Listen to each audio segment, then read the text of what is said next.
তো ঠিক এভাবেই কিছুদিন আগে এক ভাই আমাদেরকে একটা মেসেজ দিল যে, "ভাই আ কাস্টমাইজড কভার বিজনেসের মধ্যে খুব স্ট্রাগল করতেছি গত ১ বছর ধরে। So help me out." তো প্রথমে চলেন আপনাদেরকে তার যে টপ কম্পিটিটর সেটাকে দেখাই। টপ কম্পিটিটর কেন সেটাও বলছি। সো আমরা চলে যাই ডেইলি অবজেক্টের পেজে।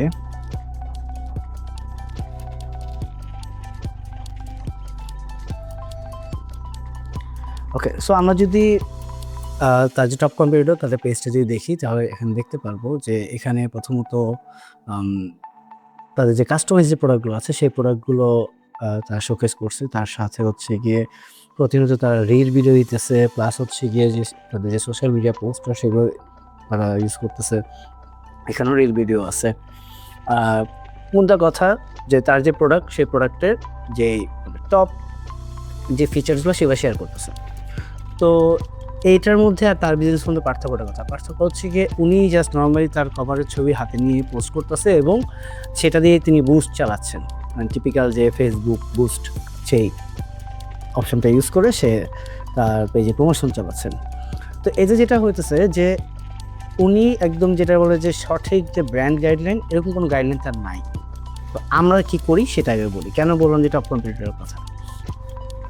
তো যেকোনো বিজনেসের আপনি যদি একটা ব্র্যান্ড গাইডলাইন ফলো করতে চান বা আপনি যদি আপনার যে বিজনেস আছে সেটাকে যদি আপনি ব্র্যান্ড বানাতে চান, তাহলে সবার আগে যেটা করতে হবে সেটা হচ্ছে আপনার এই ফিল্ডের মধ্যে যিনি টপ কম্পিটিটর আছেন, যিনি অলরেডি বিজনেস করতেছেন বহু বছর ধরে এবং একটা প্রপার ব্র্যান্ড গাইডলাইন ফলো করে বিজনেসটা করতেছেন বা ব্র্যান্ডিং করতেছেন, তাকে আপনি ফলো করেন।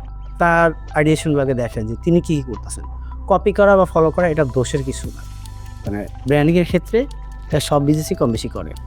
যেমন আপনার মনে আছে কিনা জানি না, অনেক বছর আগে একটা ট্রেন্ড বের হয়ে গেছিল যে মার্সিডিজ আম বাংলাদেশে যখন প্রথম লঞ্চ করে তখন হচ্ছে তার একটা অ্যাড বানাইছিল, সেটাকে কপি করে BYD, BMW সবাই করছে। তো কপি করা is not a bad thing. আমরা যেটা করি যখন আ আমাদের কাছে কোনো একটা ব্র্যান্ড বা কোনো একটা বিজনেস ব্র্যান্ডিং করার জন্য আসে, তখন আমরা যেটা করি তাদের জন্য টপ কম্পিটিটর রিসার্চ করি। সেখান থেকে তাদের যে মোস্ট ভাইরাল যে রিল বা মোস্ট ভাইরাল যে সোশ্যাল মিডিয়া পোস্ট বা তাদের যে স্ট্র্যাটেজি সেটা আমরা দেখি, সেগুলো আমরা নোট ডাউন করি। করার পরে সেটার উপরে আবার রিসার্চ করি। রিসার্চ করে আমরা আমাদের মতো করে সোশ্যাল মিডিয়া পোস্টার বলেন বা হচ্ছে গিয়ে রিল বলেন, এগুলো স্ক্রিপ্টিং করি। স্ক্রিপ্টিং করার পরে স্ক্র্যাচ থেকে সেগুলো ডিজাইন করি, ভিডিওগুলো এডিট করি। এরপর আমরা সেগুলো সোশ্যাল মিডিয়াতে কন্টিনিউয়াসলি এবং যেটাকে বলে যে প্রপারলি এনগেজমেন্ট ওয়াইজ এবং SEO করে দেন হচ্ছে আমরা সেগুলো পোস্ট করি। অ্যান্ড আফটার দেন আমরা আসি বুস্টের ক্ষেত্রে আমরা যেটা করি প্রথমত হচ্ছে গিয়ে কিছু অ্যাওয়ারনেস ক্যাম্পেইন চালাই, এরপরে এনগেজমেন্ট ক্যাম্পেইন। এরপর যখন দেখি যে না আমাদের ব্র্যান্ডের একটা রিকল ভ্যালু মানে অলমোস্ট মোটামুটি বেড়ে গেছে, তখন যে আমরা হচ্ছে গিয়ে পেইড প্রমোশনের দিকে এবং সেলস বুস্ট আর কি রান করি। এতে যেটা সুবিধা হয় যে আপনি যখন সরাসরি কোনো কাস্টমারকে একটা প্রোডাক্ট সেল করে যাবেন, সে শুরু থেকেই নিবে না। সে কেন নেবে? সে তো আপনাকে চিনে না। বাট আপনি যখন বারবার আপনি আপনার ব্র্যান্ড বা আপনার প্রোডাক্টকে বারবার তার সামনে নিয়ে আসবেন, সেটা সোশ্যাল মিডিয়া কনটেন্টের মাধ্যমে হোক বা পেইড প্রমোশনের মাধ্যমে হোক, তখন তার মধ্যে আপনার ব্র্যান্ডের একটা রিকল ভ্যালু বাড়বে। তখন কি হবে? আপনি জাস্ট তাকে আপনার প্রোডাক্টের ফিচার জানান, দামটা পরে জানান। কারো যদি কোনো প্রোডাক্ট প্রয়োজন হয়, সে আপনার কাছে এসে দাম জিজ্ঞেস করবে। তো এই ক্লায়েন্টের সাথে আমরা পরবর্তীতে আরও কী করছি, কী ধরনের সোশ্যাল মিডিয়া কনটেন্ট আমরা দিছি এবং এই সোশ্যাল মিডিয়া কনটেন্ট জার্নিতে আমরা কী ধরনের স্ট্র্যাটেজি ফলো করি। যেমন আমাদের যে কনটেন্ট ক্যালেন্ডার থাকে, যারা মান্থলি প্যাকেজ হিসেবে আসে তাদের কনটেন্ট ক্যালেন্ডারটা কীরকম হয় বা ওখানে কী ধরনের ক্রাইটেরিয়া আমরা ফলো করি, এসব কিছু আমরা সামনের আরও যেই সিরিজগুলো আসবে এরকম ভিডিওতে সেগুলো আমরা শেয়ার করব।